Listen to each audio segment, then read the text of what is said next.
Hey guys, it's Nosy Boy, and like you, I'm sure, I've just been patiently awaiting for the next Netherrealm game. It looks like Mortal Kombat 11's done. We haven't gotten any new characters or announcement for the game since the Ultimate Edition released. So I've just been waiting. I've been hoping for some type of announcement or leak. And funny enough, it seems like the leak we did get was for a project I honestly never expected.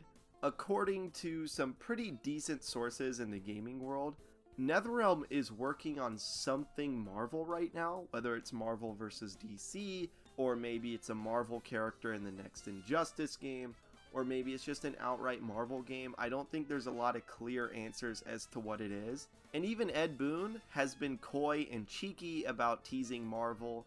So, I figured why not? It's been a while since I've made a fighting game roster. I've never made anything to the level of what NetherRealm puts into their game, so I thought it'd be a fun challenge. If you're like me and you just can't wait anymore and you want to see something about this game, even if it's not official, then you've come to the right place, because I am extremely happy with the concept I've made for what a Marvel NetherRealm Studios game would look like.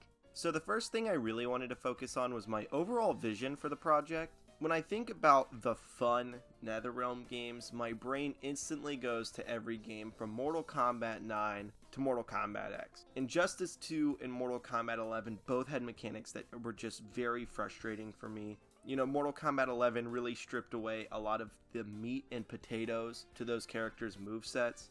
They didn't have as lengthy of combos on average, and the movement wasn't as satisfying as older games. And then for Injustice 2, it was really about that zoning and how insanely frustrating it was to even get in and get to the fun part of the game, because I do think the Injustice 2 combo system is still really fun.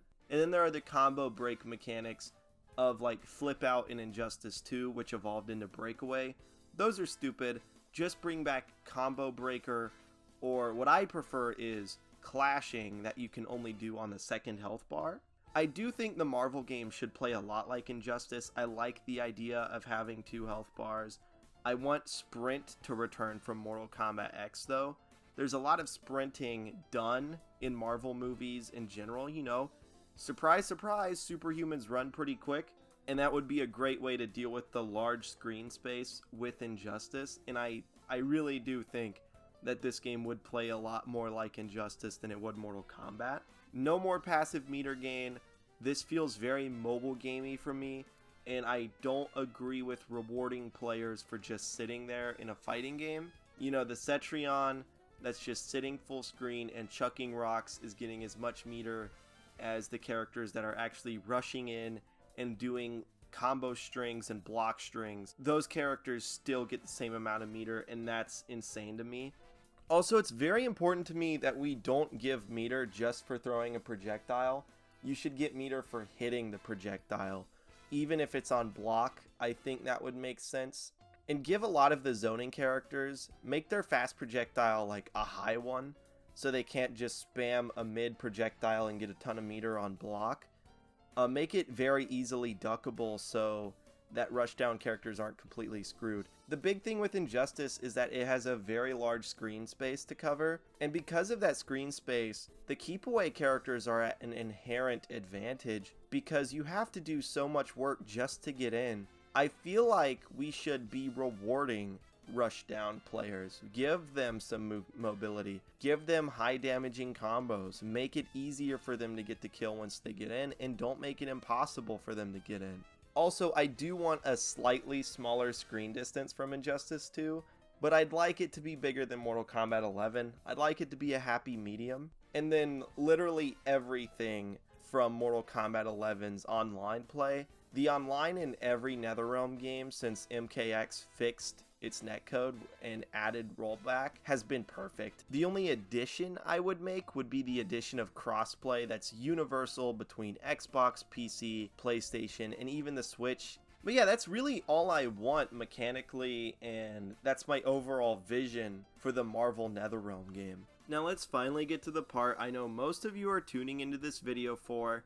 Let's just talk about the roster. For my roster today, I wanted to go larger than most of the NetherRealm games, as they're gonna have at least another year of development over the other ones. The roster will focus on characters that were popularized by the MCU, characters that I expect to have a big future in upcoming movies, and of course a really big focus on fan favorites outside of the MCU as well. We're gonna learn the lesson that Marvel vs. Capcom Infinite taught everybody, you know, people like the X-Men, people like characters that weren't in the Avengers movies. Who would have thought? But here's my roster, and I'm gonna go over every character in this roster. Bear with me. So of course we're going to have the core Avengers from the first movie: Iron Man, Captain America, Thor, Hulk, Black Widow, and Hawkeye. We'll also be able to say for our Netherrealm game that it'll launch with all 6 of these characters, and not even the Avengers game can say that. We're also going to have what I think are the new big 3, now that we're kind of done with Iron Man and Cap and moving on to new characters into the MCU. This big 3 is going to be Spider-Man, Black Panther, and Captain Marvel. Obviously, we need the main characters of the recent shows, so we do have Falcon, Loki, and Scarlet Witch, and then, you know, Doctor Strange is just a no-brainer. Oh my god, will you look at that? Are those X-Men in a Marvel game? In a Marvel fighting game? What? Who would have thought this is what fans would want? But for the X-Men, I just went with Wolverine, Cyclops, Jean Grey, Storm, Iceman, and Colossus. I feel like most of those are self-explanatory, but Cyclops, he's the leader and he's my favorite, so because of my bias, he got in. Jean Grey, I feel like gets excluded a little too much considering how important she is. And then Colossus I included because I kind of just expect him to be the obligatory Netherrealm WWE character that they put in all of their fighting games. And you know, Deadpool, he's not technically an X-Men, but of course he's gonna be here. Everybody loves Deadpool. Oh, and is that finally Star-Lord in a Marvel game? It's honestly insane to me that the only times he's been playable in a Marvel game that I can think of are like the Lego games, Marvel Ultimate Alliance 3, and the new Guardians of the Galaxy game. He's not in Marvel Infinite, and that blew my mind when that game came out. On the roster, he just shows up as Rocket, but Rocket's trait is going to be Groot, and if they don't bring back the trait system, Groot will be a really big part of his moveset. So treat Rocket as the Rocket and Groot spot. And then we have Gamora. Now, Reed Richards is also going to double as the Fantastic Four in its entirety. Very similar to how Leonardo, if you pick him in Injustice 2, kind of commands the entire Teenage Mutant Ninja Turtle team. Reed Richards is going to work in a very similar way. He's going to have access to assists from his wife, Susan Storm, Johnny Storm, and the Thing, Ben Grimm. Silver Surfer's in here, and you'll know why when I get to the story details. Daredevil's in here because, well, he's freaking Daredevil. He's in Fortnite. He's by far the most popular defender. And then I put in Shang-Chi because his movie looks cool, and I think a fighting game is the perfect game to include Shang-Chi in. You know, I feel like they can take a lot of the animations from characters like Liu Kang, even Johnny Cage, and like use that experience for an insanely cool Shang-Chi moveset. You know, it wouldn't be a Marvel game if somehow Taskmaster didn't sneak his way in there. I would not be surprised if the bonus boss battle for completing Guardians of the Galaxy was Taskmaster. For some reason, that dude's just in everything. So yeah, I fully expect him to be one of the villains in this roster. And of course, he's in the Black Widow movie, so he has reason to be included in things. And then the rest of the villains are just very popular Marvel villains. We've got Venom, Magneto, Ultron, Loki, Doctor Doom, and Thanos is a pre-order bonus. He's gonna have nothing to do with the story. Speaking of the story, I'm just gonna touch real quick on that. Doctor Doom is going to be the main villain, at least at first. Ooh. The plot is going to focus around a team of villains that Doctor Doom is creating, very similar to Marvel Ultimate Alliance 1. But mysteriously, there's also some heroes that are working with Doctor Doom. As the game goes on, there's a lot of fighting with said heroes. It's not a Netherrealm game. If good guys and good guys don't beat each other up due to a minor miscommunication, And then there's going to be the reveal that Doctor Doom and those heroes are working together against a common threat. Even later on, that threat is going to be revealed to be Galactus by the Silver Surfer, and the final boss fight will be Galactus. Nothing to do with Thanos, he's just the pre-order bonus. I think it's about time we moved away from that character, at least for a little bit. But of course he's popular, so he's gotta be base roster somehow. Now you guys may wonder what iconic Marvel locations I picked for this game, and I picked 15. That felt like a pretty good stage list, especially because I expect these to all have transitions, or at least 3/4 of them will probably have stage transitions of some kind. But my list includes New York City, preferably with a Daily Bugle backdrop. Maybe you can get transitioned into J. Jonah Jameson's office, see him screaming in the background. Wakanda, the X-Mansion, Asgard, the Avengers compound, the Helicarrier, the Sanctum Sanctorum, the Shadowlands, Nowhere, the Dark Dimension, the Raft, a Hydra base, Genosha, Doom's Castle, and Titan.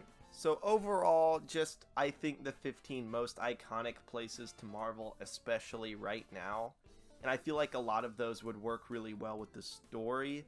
You could have the Galactus final fight happen on Titan. I don't think it needs to be specifically on Earth. Aside from just stage transitions coming back, another mechanic from Injustice that I would love if it returned, well, it's not really a mechanic, I just want Premier Skins back. I thought Premier Skins was a genius solution to a pretty difficult problem that a lot of games have. What do you do with War Machine when Iron Man's already in the roster? What do you do with these characters that are so similar to other characters that it almost feels like a waste to give them an entire roster slot? So obviously I want to bring back Premier Skins, especially because this is another comic book game.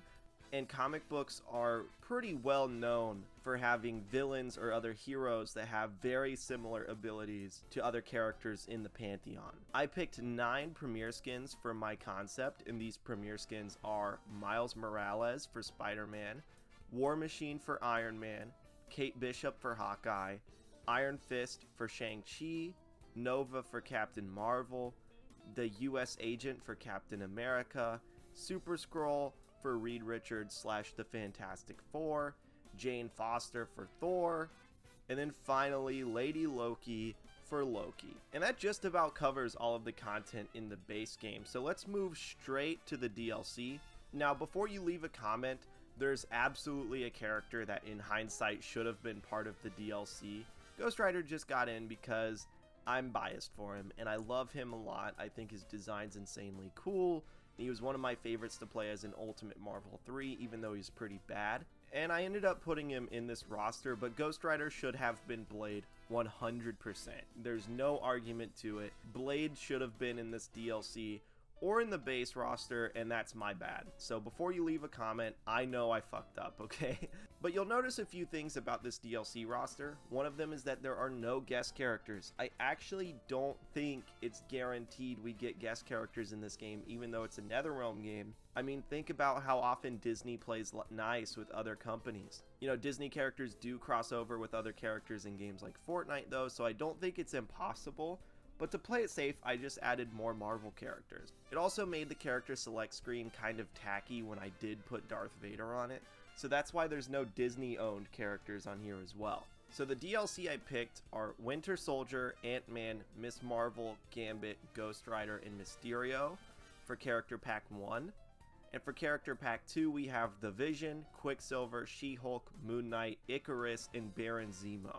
I also thought it was a very Warner Brothers Games move and a very Disney move to split up Falcon and the Winter Soldier and WandaVision and make you pay extra to complete those duos. So that's what I did. I just kind of think that's what they're gonna do. I don't think those characters will all be base roster. I think you'll have to pay for a couple, and a couple will be post-launch. And like I said again, I super regret not putting Blade in over any of these characters. But going one by one, Winter Soldier because of the show, Ant-Man because for some reason he's never been in a fighting game before, and he also wasn't in any of the Marvel Ultimate Alliance games. Like, this character is very hard to play as in anything outside of mobile games. Miss Marvel because of the show and she was the best part of Avengers, Gambit because he's popular, Ghost Rider because I'm a simp bitch and that's really all there is to it, and Mysterio because I love Far From Home and I think he could have a very unique moveset. For Fighter Pack 2, Vision for obvious reasons to finish the roster from that show, Quicksilver because there's no one else in the Marvel universe really that would play like him other than like Wiccan's brother Speed, I think is his name. But speedsters aren't really popular in Marvel. They don't have like the Flash family like DC has. And I think it's a playstyle that the game would be worse without having. She-Hulk because she's dope. That's another one of my favorite characters from Marvel 3. But she actually has a show coming out, so there's reason to put her in the game. Moon Knight because of his show and because he's cool as fuck. Icarus because of the Eternals. I really don't want Icarus in the game. But you know, I have a strong feeling they're gonna put him in, or Black Knight, or someone from that movie. And then finally, Baron Zemo, because I just fell in love with him after Falcon and the Winter Soldier. Give him a taunt where he dances, please. And that wraps up the entirety of my concept DLC included. My biggest takeaway is, man, I just hope this is real. There's so many Marvel characters that I haven't gotten the chance to play as in a fighting game that I adore, and I just want to play another one. I love Netherrealm, so I don't mind if they take the Marvel license. So yeah, please just let these leaks be real. I do hope they go back to what made the older Netherrealm games fun, like I talked about earlier. You know, Mortal Kombat 11 and Injustice 2 just don't hit the same. But either way, I'll play the game, even if it plays even slower than Mortal Kombat 11. I just love Marvel, and I love Netherrealm, so no matter what this game looks like, I'm gonna love it. Anyways, thank you guys so much for watching. Let's hope my baby boy Cyclops gets in. And with all of that said, I'll smell you guys later.